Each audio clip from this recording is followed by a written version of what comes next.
The palace is dark, lit only by the wavering glow of torches that throw long shadows across marble walls. The senators stand in uneasy silence, their faces pale, their eyes fixed on the man seated before them. Caligula is dressed not as an emperor, but as a god, draped in gold and jewels, his head crowned with laurel, his gaze sharp and unblinking.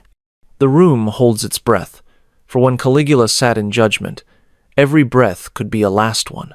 Suddenly, he claps his hands and laughs, the sound breaking the silence like a blade through flesh.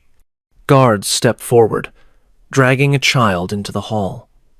The boy cries out, his small voice echoing in the vast chamber as he claws against the hands that hold him.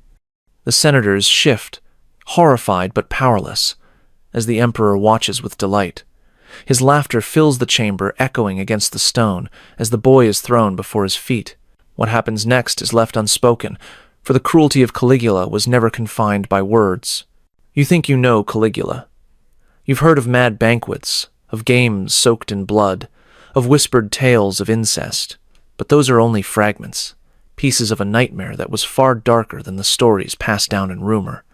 What you are about to hear are 7 practices so horrific that even ancient historians struggled to record them. 7 acts that pushed Rome to its breaking point, that blurred the line between power and madness, and that left scars deep enough to echo for centuries. And the last of them, the final practice of Caligula's reign, may be the most disturbing act ever committed by a Roman emperor, one you've likely never heard in full, and one you will not forget. Before diving into these forgotten stories of madness and cruelty, if you enjoy learning about the hidden truths of history, consider hitting that like button and subscribing for more content like this. And please comment below to let me know where you're listening from. The feasts of Caligula were never simple gatherings. They were weapons, designed with the precision of a general planning a campaign. Where most emperors used banquets to display wealth or generosity, Caligula turned his dining table into a stage of humiliation, one where Rome's most powerful men and their families were reduced to trembling spectators in his private theater of cruelty. When an invitation arrived, no senator dared decline. To refuse a summons from the emperor was to court suspicion, and suspicion in Caligula's Rome was as fatal as a blade. So the nobles came, adorned in their richest robes, their wives dressed in jewels and silks, their faces painted with practiced smiles. Beneath those smiles was dread. Everyone knew that a banquet with Caligula was not a night of feasting, but a test of survival. The dining hall glittered with torchlight, shadows dancing on marble columns and golden ceilings. Slaves rushed between couches, pouring wine into silver cups, laying platters of roasted meat and exotic delicacies before the guests. Musicians strummed softly, their notes weaving a fragile calm over the room. At the head reclined Caligula himself, adorned in garments that blurred the line between emperor and deity. His eyes roamed not over the dishes, but over the faces and bodies of his guests. He toasted the senators, spoke with charm, laughed loudly at jokes that dared not fall silent. Yet beneath the performance there was a tension everyone could feel. At any moment, the feast could turn. The nobles ate carefully, their words measured, each gesture calculated to avoid attracting the wrong kind of attention. And then, inevitably, Caligula would strike. With a smirk or a sudden gesture, he would summon a senator's wife to stand. Sometimes he extended a hand with mock gallantry, as though leading her to a dance. Sometimes he simply ordered her forward, his voice sharp, his tone brooking no refusal. The husband could do nothing. Even the faintest protest would be seen as defiance, and defiance could mean ruin. But it gets worse. The emperor would lead the woman away, disappearing into an adjoining chamber, while the hall fell into suffocating silence. The guests sat frozen, staring at their cups or their food, straining not to hear the muffled sounds that seeped through thin walls. Every passing minute was a reminder of their helplessness. When Caligula returned, his grin stretched wide, his robe loosely gathered, the room filled again with noise. But it was the noise of forced laughter, strained voices, and the heavy silence of shame. The cruelty did not stop at suggestion. Caligula often described the encounter in front of the entire table. He spoke of the woman's body, her skill or her supposed failings, reducing her to a subject of ridicule. He boasted as though speaking of a conquest on the battlefield, while her husband sat beside him, his face burning, forced to endure the degradation without a word. The women were humiliated, the men emasculated, and the entire Senate was reminded of their impotence. Suetonius, the Roman biographer, preserves some of these stories. He describes the banquets as not merely indulgent excess, but calculated acts of domination. Caligula weaponized lust. By violating the wives of senators, he shattered the sanctity of marriage, the cornerstone of Roman honor. Every man who reclined at his table knew that the emperor could take not only his power and wealth, but his wife, his dignity, and his pride. The strategy was as clear as it was cruel. A senator could survive political defeat, even exile. But to be publicly cuckolded by the emperor, to sit in silence while your wife was dragged away and mocked, that was a wound that destroyed reputation.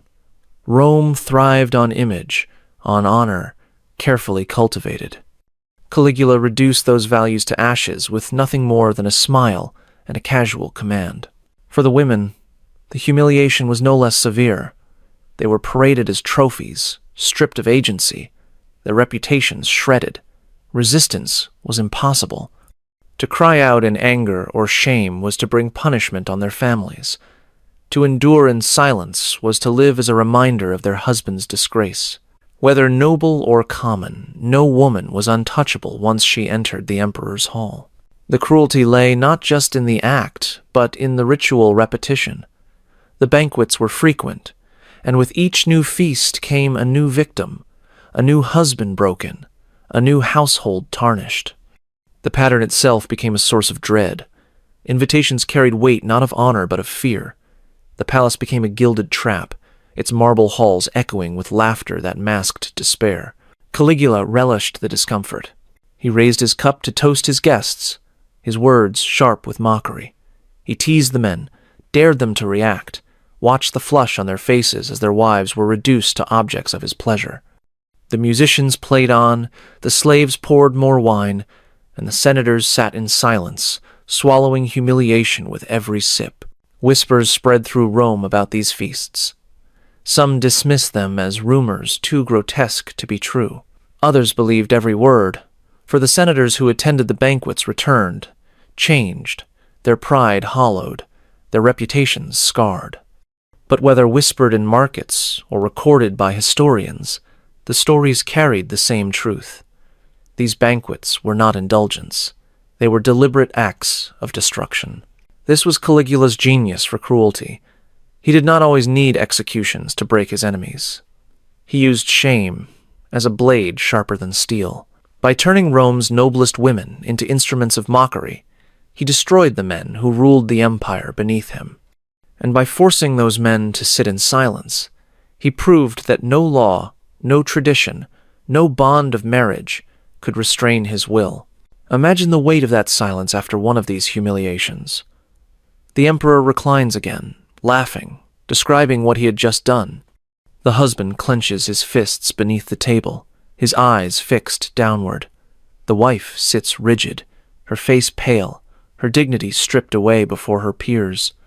And the rest of the room swallows hard, thankful it was not them, fearful of when their turn might come. This was only the first act of Caligula's theater of horror. The banquets revealed his hunger not just for flesh, but for power, expressed through humiliation. If the wives of Rome's noblest families could be degraded at his table, what could stop him from violating the sanctity of his own household? If strangers were used this way, what horrors awaited those who shared his blood? This was the natural progression of his cruelty. After reducing Rome's noblest families to silence at his table, Caligula turned inward, directing that same appetite for domination against his own blood. If strangers could be humiliated without consequence, what stopped him from desecrating the very bonds that Roman society held most sacred? Nothing. For Caligula, family was not protected by tradition. Family was simply the nearest stage upon which he could perform. Among his three sisters, Agrippina the Younger, Julia Livilla, and Drusilla, one became the center of his obsession. Drusilla was treated not as a sibling, but as a consort. The whispers of Rome said that she shared his bed as a wife, that the emperor flaunted her presence at his side with the pride of a man presenting his queen. At banquets, she reclined near him, seated in the place usually reserved for an empress. When he appeared before the people, she was paraded as though she were his chosen partner, her presence calculated to shock. To Romans, incest was not just shameful, it was unthinkable, the sort of accusation whispered as slander against enemies. Yet Caligula did not seem to care about whispers. He turned rumor into spectacle, daring anyone to challenge him.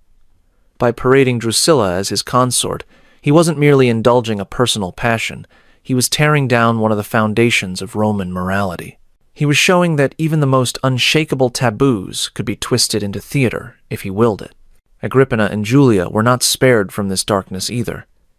Ancient accounts suggest that they, too, were caught in his orbit, taken as lovers or, at times, handed off to his companions as though their value existed only in how they could be used to entertain and degrade.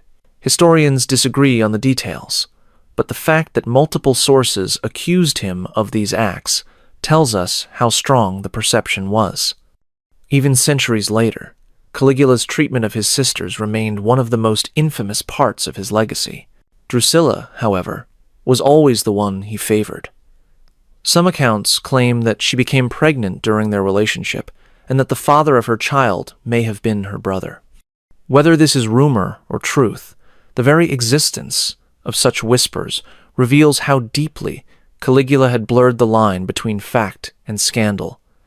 In his reign, what should have been unimaginable became believable. When Drusilla died in 38 CE, Caligula's grief exploded into something more disturbing than mourning. He did not merely weep. He did not quietly bury her with honor. Instead, he declared her divine.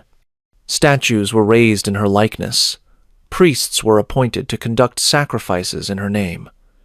Across Rome, incense burned not just for the emperor, but for his dead sister, now worshipped as a goddess. Rome had deified emperors before. Julius Caesar was honored after death, and Augustus was worshipped as divine. But to elevate a sister, one he had openly treated as a consort, was grotesque in the eyes of the people. The act blurred every boundary. Family, religion, and politics twisted together into a single scandal. To worship Drusilla was not to honor tradition, it was to bow before Caligula's desecration of it. The funeral rites themselves became the subject of rumor. Some said that the ceremonies went beyond Roman custom, that they took on a character that felt more ritualistic, even unnatural. Ancient writers hint at rites that resembled obsession more than grief. The idea that Caligula treated her body not as something to be mourned, but as an object to be exalted unsettled, even those accustomed to the brutality of empire.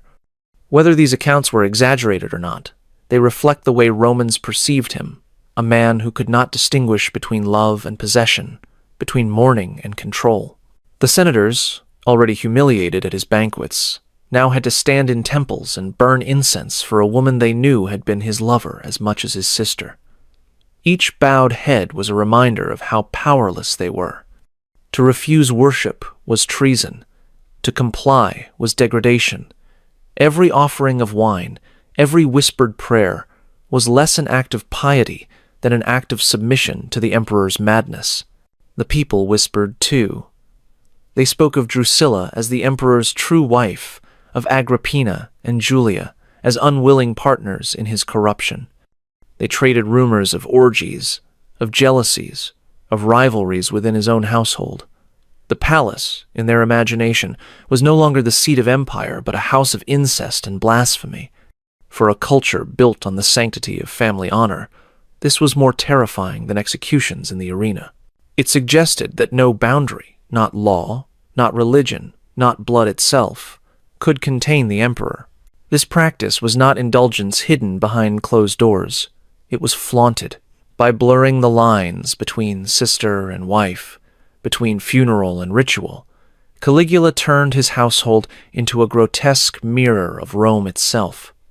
The empire's most sacred institutions, family, marriage, religion, became tools in his performance of domination.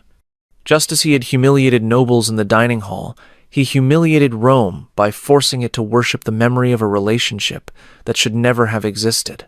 And yet, this desecration of family, as horrifying as it was, did not satisfy him. Caligula's cruelty was not limited to private scandal. It stretched outward, onto the very men who were supposed to rule alongside him. If he could degrade his sisters and demand their worship, what chance did the Senate have of preserving its dignity? After parading his sisters as consorts and forcing Rome to bow before his desecration of family, Caligula turned his cruelty on the very men who embodied the dignity of the empire. The senators, heirs to centuries of tradition and power, became the next stage for his theater of humiliation. These were not nameless slaves, not conquered foreigners.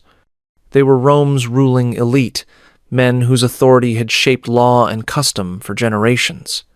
And yet, in Caligula's Rome, their togas carried no protection. From the start of his reign, he made it clear that the Senate existed not as partners in governance, but as pawns in his games. In public ceremonies, senators were ordered to grovel before him, bowing until their foreheads touched the ground. They ran beside his chariot like slaves, guiding their master, panting in the dust while he rode above them with a grin. Some were commanded to kiss his feet in full view of the people, their dignity erased in the instant their lips touched his sandals. The humiliation was deliberate. By reducing senators to servants in front of the public, Caligula inverted the hierarchy of Rome. The men who once claimed to be guardians of the Republic, who had advised emperors and dictated laws, were now props in the emperor's charade. Each bow, each step in the dirt beside his chariot, was a reminder to the crowd that Rome's nobility was powerless against him. But he did not stop at forcing them into gestures of submission. Caligula delighted in making senators act out roles that stripped them of every shred of honor. He compelled them to appear in costumes, to sing and perform in the theater like common actors. In Rome, acting was considered shameful for anyone of noble birth, and yet here were senators, men of lineage and title, stumbling through lines, their voices shaking, while the emperor and his court jeered. Some were even forced to fight in mock gladiatorial bouts, their noble hands gripping weapons they had never trained to wield, their bodies trembling under the eyes of the crowd. This was not random cruelty. It was a system of degradation. By making the most powerful men in Rome kneel, sweat, and humiliate themselves, Caligula ensured that no one could stand against him.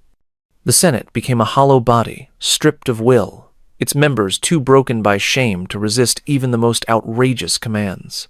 What had once been the beating heart of Roman politics now throbbed only with fear.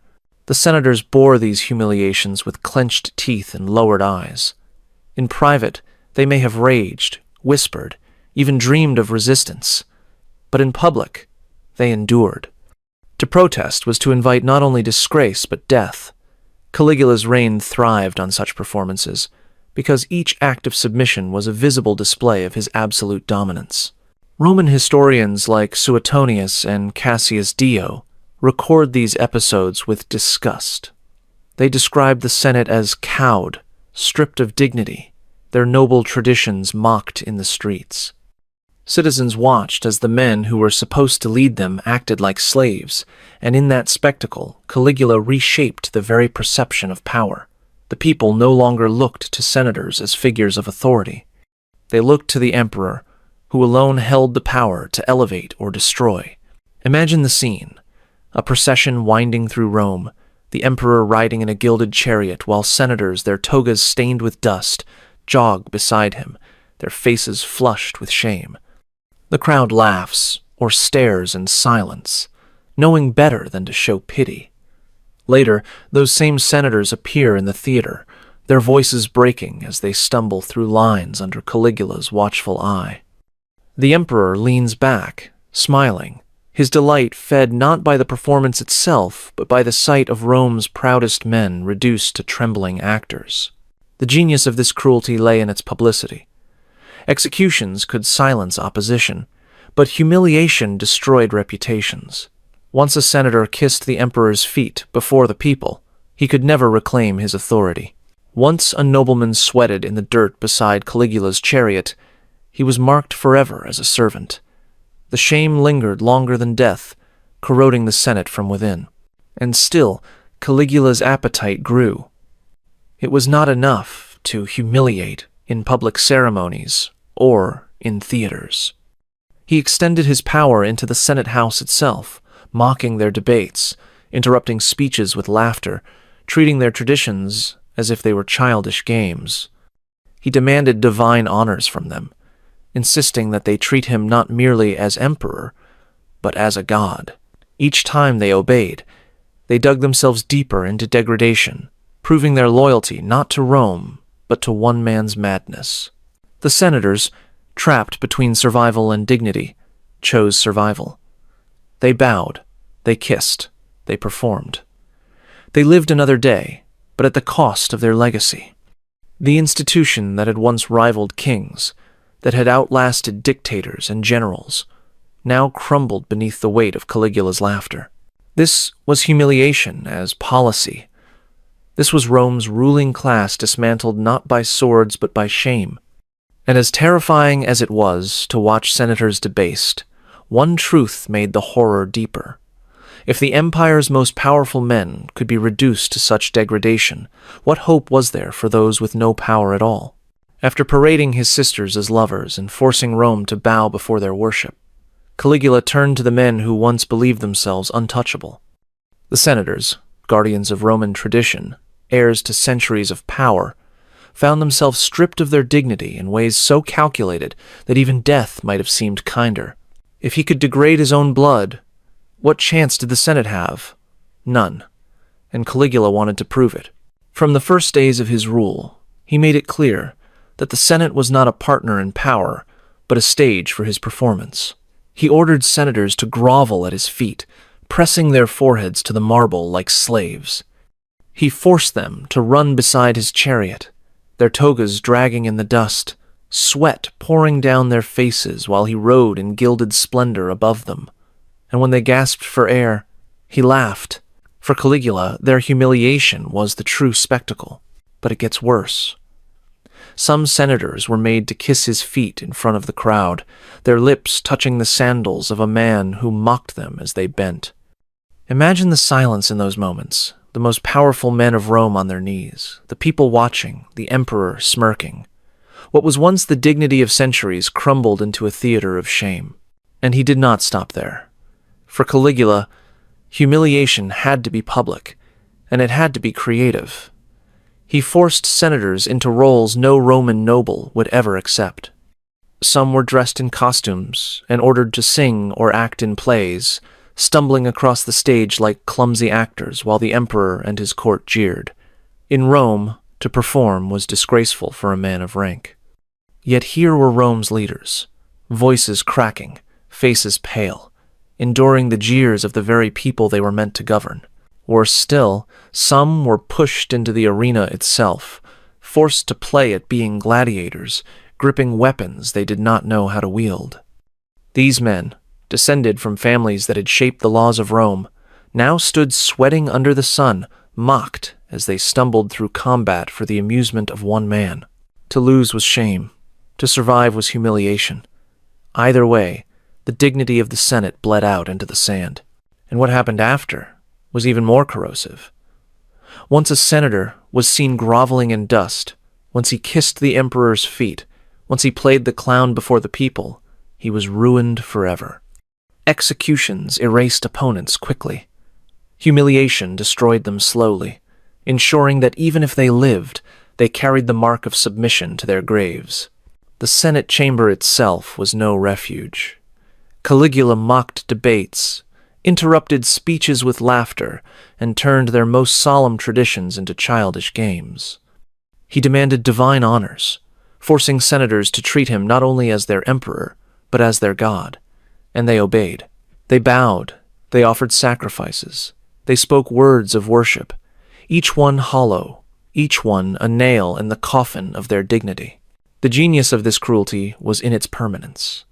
A man could survive exile, even disgrace, and rebuild, but how could he erase the memory of kneeling in the dirt before a laughing emperor? How could he regain authority once he had been dressed as an actor and jeered by the crowd? Caligula knew the answer.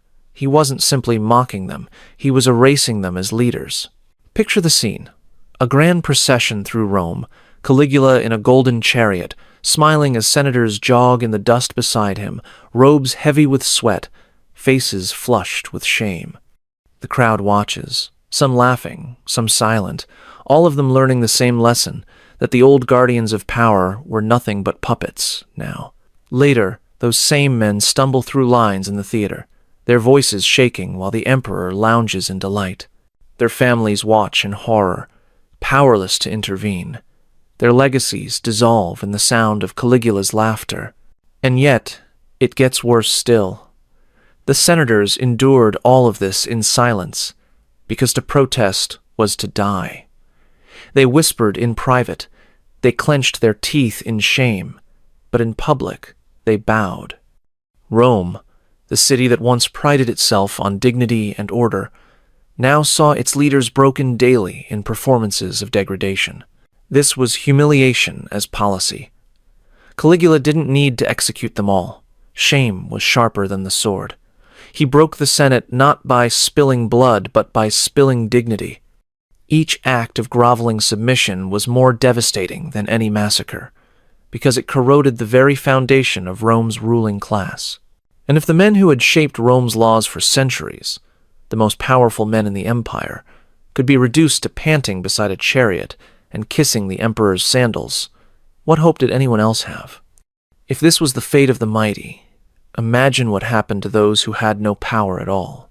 After grinding the Senate into the dust and turning Rome's proudest men into props for his amusement, Caligula moved on to the one tool that could spread fear faster than humiliation: random death. For the emperor, executions were not about justice, nor even about punishment. They were about terror, the kind of terror that could reach anyone, anywhere, for any reason. And in his Rome, death came as easily as a whim. People could be executed for things so trivial that, even in a city accustomed to cruelty, it felt unreal. A man might be killed for wearing the wrong kind of jewelry in the wrong place, another for speaking too loudly in the wrong tone, someone else for looking at the emperor too long, or not long enough. No warning, no trial, no chance for defense. The order was given, the swords were drawn, and blood was spilled. Caligula's power was absolute, but what made it more terrifying was its unpredictability. And it gets worse. He delighted in making a spectacle of death. On some days, he had prisoners lined up and ordered that every 10th man be executed, chosen at random. There was no crime, no distinction, no logic. A nod from the emperor decided who lived and who died. Imagine standing in that line, hearing the man beside you struck down, knowing that with a flick of Caligula's hand, your turn could come next. This was not justice. This was terror refined into a game of chance. But what happened after was even more haunting. These executions were not hidden in the dark corners of prisons. They were staged before audiences, often during festivals or public gatherings, timed between acts of entertainment. Caligula did not waste the crowd's attention. While people waited for plays to resume or games to begin, he filled the pauses with blood.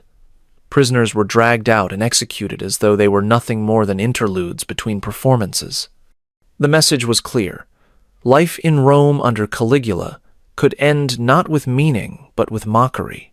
The cruelty reached beyond the condemned. Parents were forced to watch their children executed, the sight seared into their memory forever. Children were made to see their parents struck down, left in shock and silence as the crowd murmured.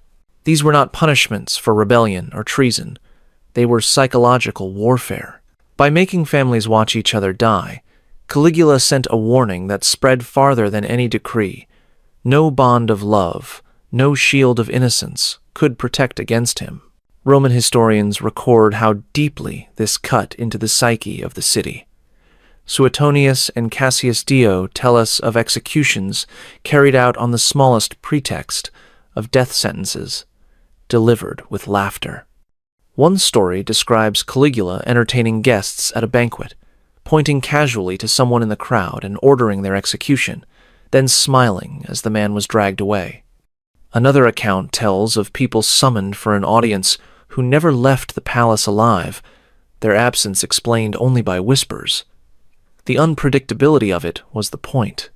Fear was no longer tied to guilt or innocence. Fear became universal, and worse still, Caligula sometimes lingered to watch. He enjoyed the moment when realization dawned in the victims' eyes, when they understood that death had been chosen for them not because of anything they had done, but because he had willed it. He delighted in the tears of parents, in the silence of crowds too stunned to cry out.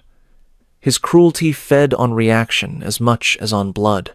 The psychological weight of this was crushing. In an empire where execution could strike anyone, no one felt safe.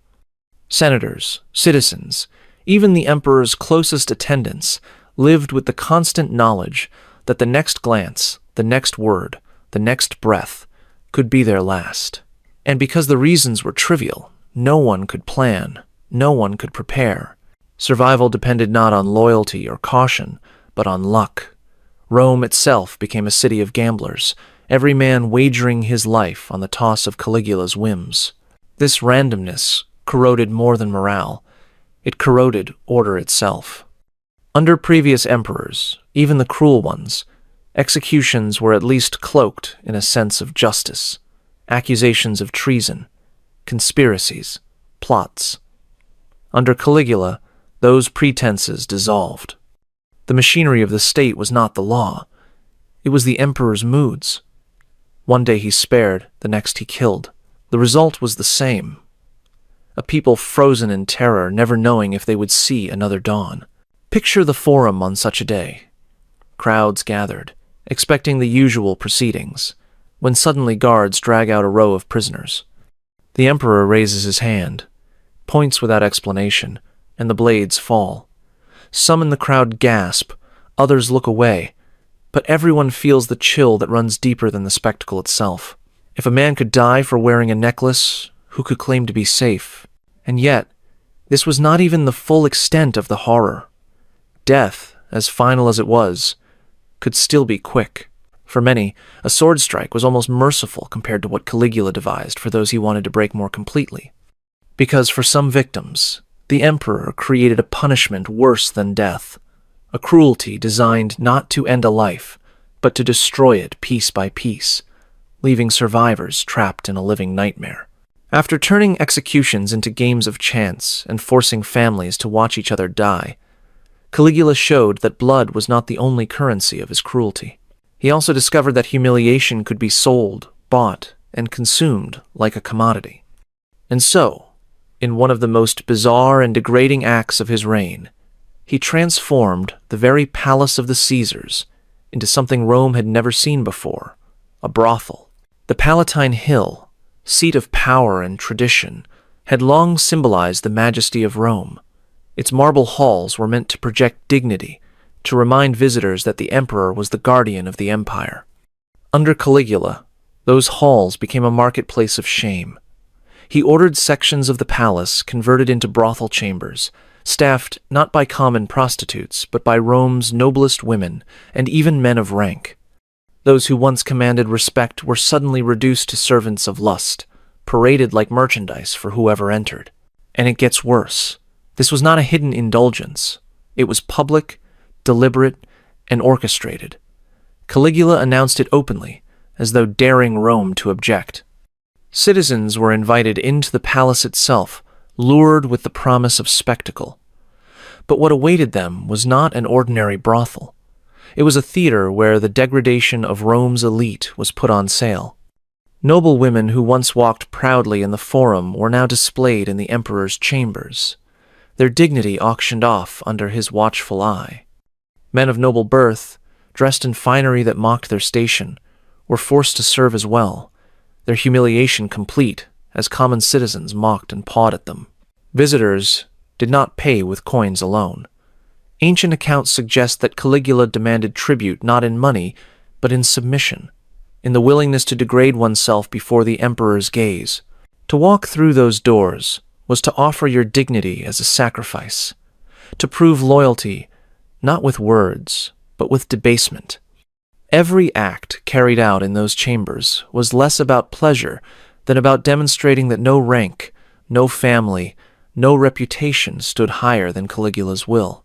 Roman historians, scandalized, recorded these acts with disgust. Suetonius writes of the palace brothel, describing how Caligula filled it with matrons and noblewomen, forcing them to prostitute themselves while the emperor watched.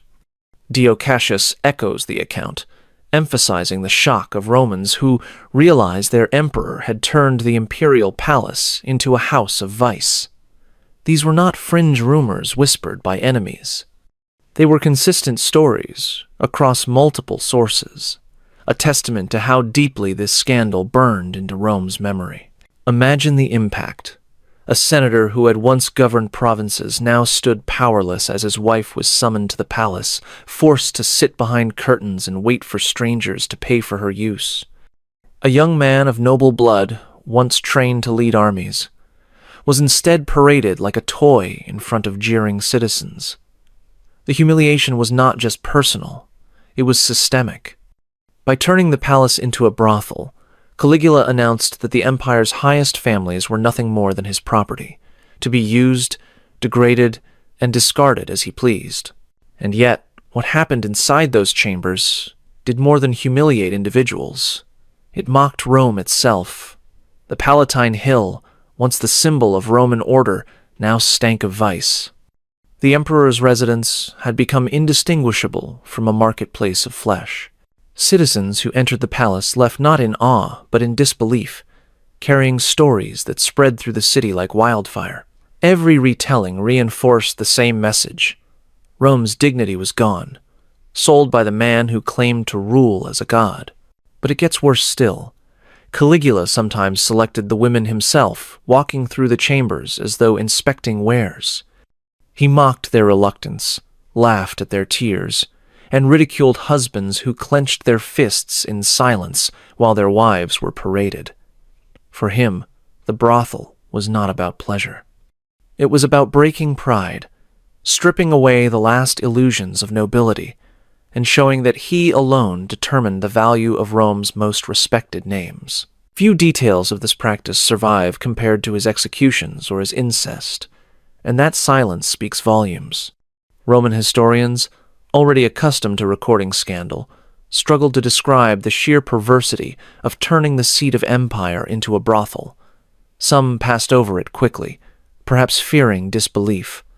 Others wrote of it in tones of horror, as if even putting it to parchment might corrupt the page.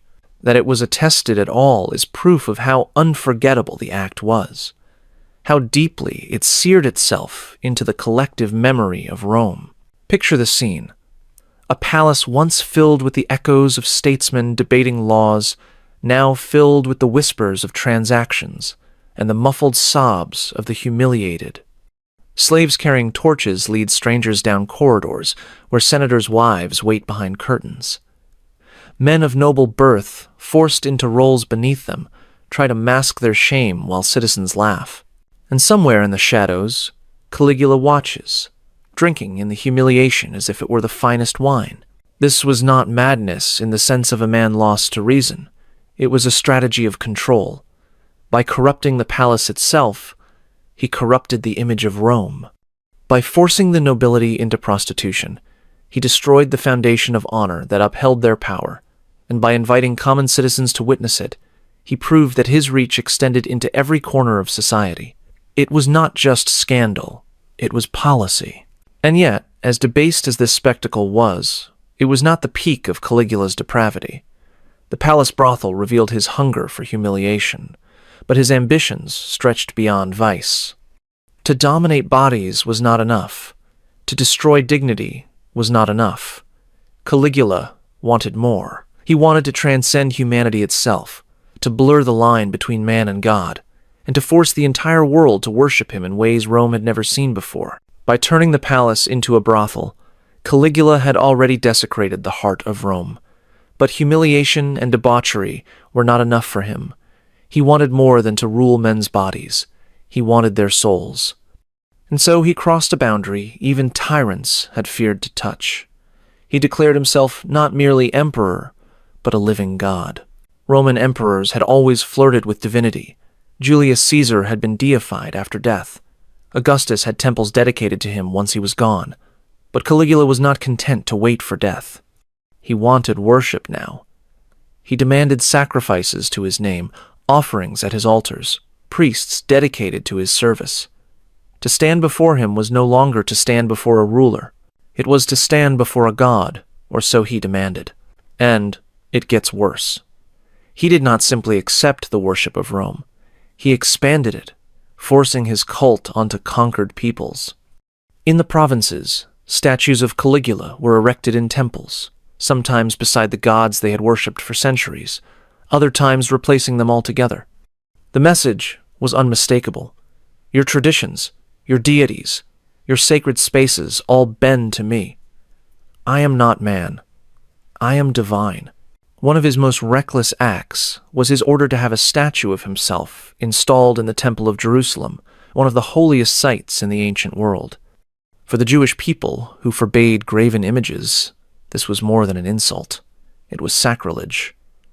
The order nearly sparked a revolt so great that even his own governors hesitated to carry it out.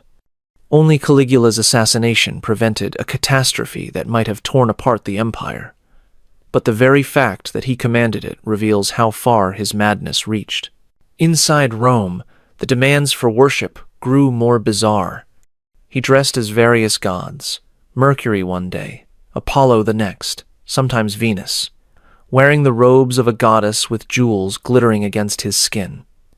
He ordered citizens to address him by divine titles. To hesitate, to stumble, even to appear less than enthusiastic could mean death. Worship was not optional, and it was not enough to obey. It had to be done with zeal, with trembling devotion, as though one truly believed. Anything less was punished with execution. Imagine the scene. Senators who once debated laws now bowing to a man in a goddess's gown, whispering prayers they did not believe. Citizens forced to pour wine on altars to the emperor, their hands shaking, knowing that if they showed the faintest doubt, they could be dragged away and killed. Rome itself became a stage where worship was not a choice, but a performance, one graded by a ruler whose pleasure decided life and death. And worse still, Caligula did not limit his godhood to Rome. He mocked the gods of old, claiming he was greater than Jupiter, greater than Mars, greater even than the fates themselves. He boasted that he could kill a man and bring him back to life, and then ordered executions to prove the first part, while laughing that no resurrection would follow. He played with divine roles the way a child plays with toys, discarding and claiming identities at whim, always at the expense of those forced to watch. For the Romans, who held religion as the backbone of their society, this was more than blasphemy. It was chaos. Festivals and rituals that had bound communities together for centuries now revolved around one man's ego. Traditional gods were sidelined. Sacred rites became parodies. Temples became monuments, not to eternity, but to a tyrant's vanity.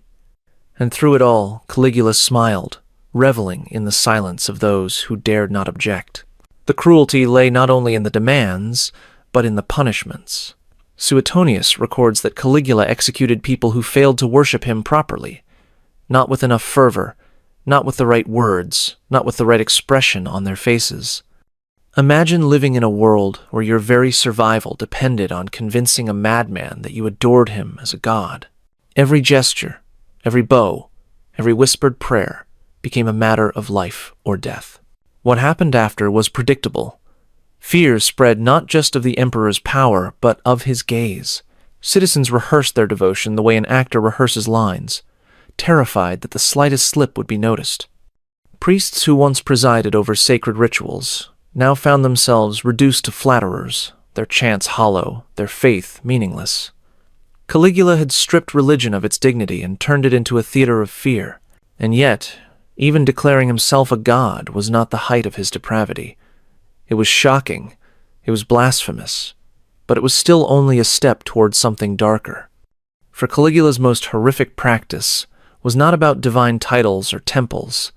It was about cruelty so raw that ancient writers hesitated to even describe it.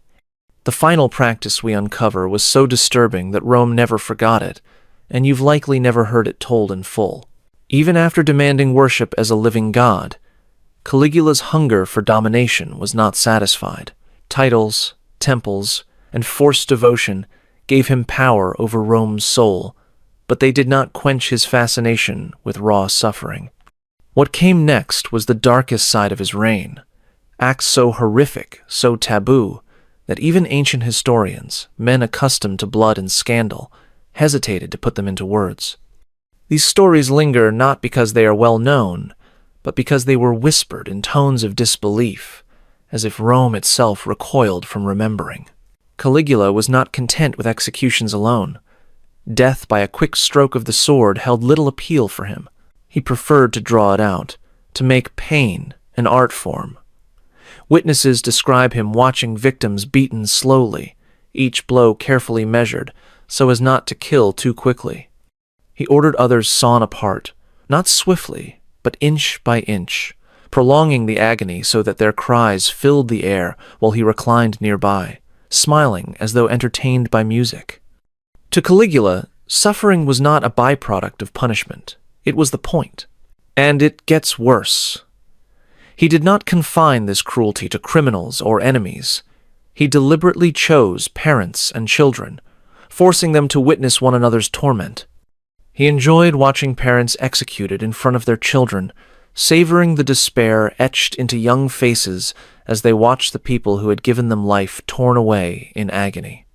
Other times he reversed it, killing children in front of their parents, leaving mothers and fathers broken beyond repair, their lives hollow shells after the spectacle.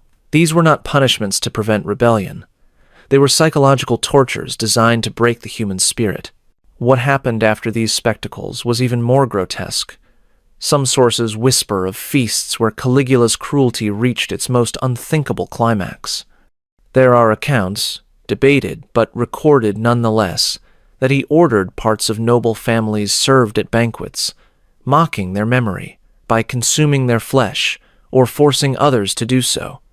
Whether this was exaggeration by horrified chroniclers or a reflection of actual events, the very existence of the claim shows how Rome remembered him, not merely as a tyrant, but as a monster whose appetites defied humanity.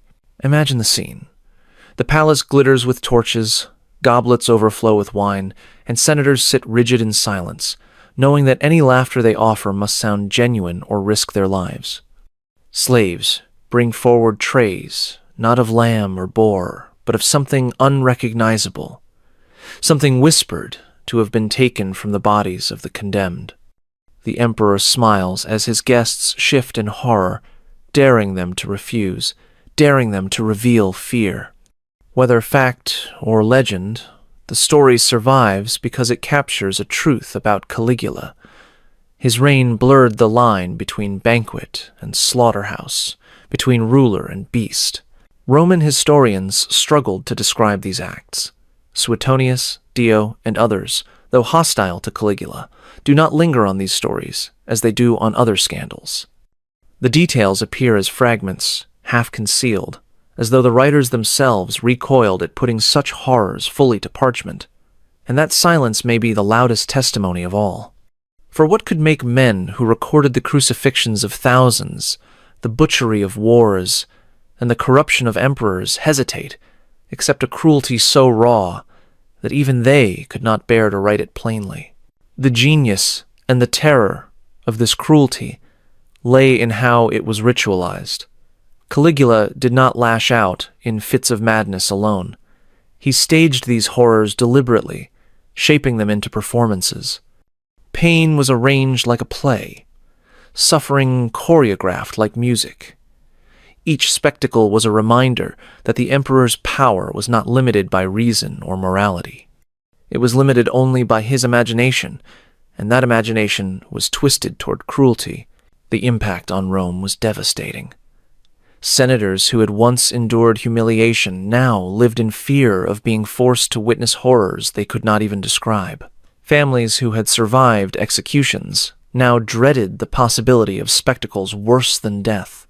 Citizens whispered rumors that spread like wildfire, each tale more grotesque than the last, each one reinforcing the same truth.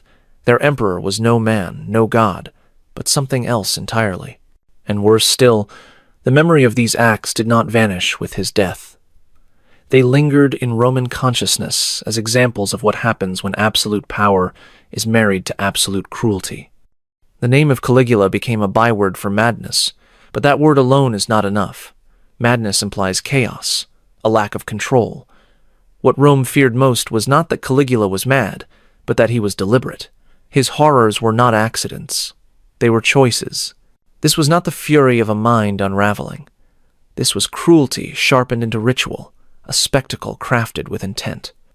And in the end, even Rome itself, a city that had witnessed centuries of war, bloodshed, and tyranny, trembled before him. Caligula had shown them that horror could be systematized, that suffering could be entertainment, that even the most sacred bonds of family could be twisted into tools of fear. This was not madness alone. It was cruelty, sharpened into ritual, making even Rome afraid of its own emperor. The palace is lit once more by torches, their glow casting long shadows on marble walls. The same walls that had echoed with laughter at humiliations, the same halls that had seen nobles paraded like slaves and families broken apart. Caligula struts through them, dressed in robes glittering with jewels, certain of his divinity. His face shines with the arrogance of a man who believes himself untouchable, eternal. Around him, courtiers and guards bow, their expressions carefully measured, their voices trembling with rehearsed devotion. He does not notice the silence beneath their words, the heavy looks they exchange when his back is turned. Because while Caligula believed himself a god, those closest to him had already decided his fate. The very men who had watched him desecrate family, humiliate the Senate, and torture the innocent had reached their breaking point. In secret, daggers had been sharpened, whispers traded, loyalties tested. And on a January day in 41 CE, the emperor who thought himself immortal discovered how mortal he truly was. The assassination came suddenly, almost brutally poetic in its simplicity. As Caligula left a performance, surrounded by his attendants, the plotters struck. Daggers flashed in the torchlight, cutting into his flesh again and again. The emperor, who had watched others writhe in pain, now gasped for his own life, shocked not that he was dying, but that anyone dared to kill him. Guards stood frozen, unwilling to intervene, perhaps relieved that the nightmare was ending. When the final blow fell, Caligula's body lay on the ground, stripped of its godhood, just another corpse cooling on the palace floor. His reign had lasted only 4 years, yet in that brief span he had scarred Rome in ways that would echo for centuries.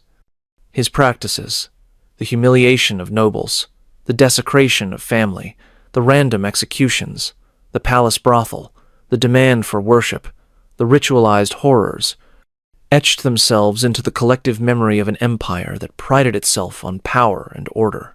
The Romans would endure many cruel emperors after him, but few would ever inspire the same shudder of revulsion.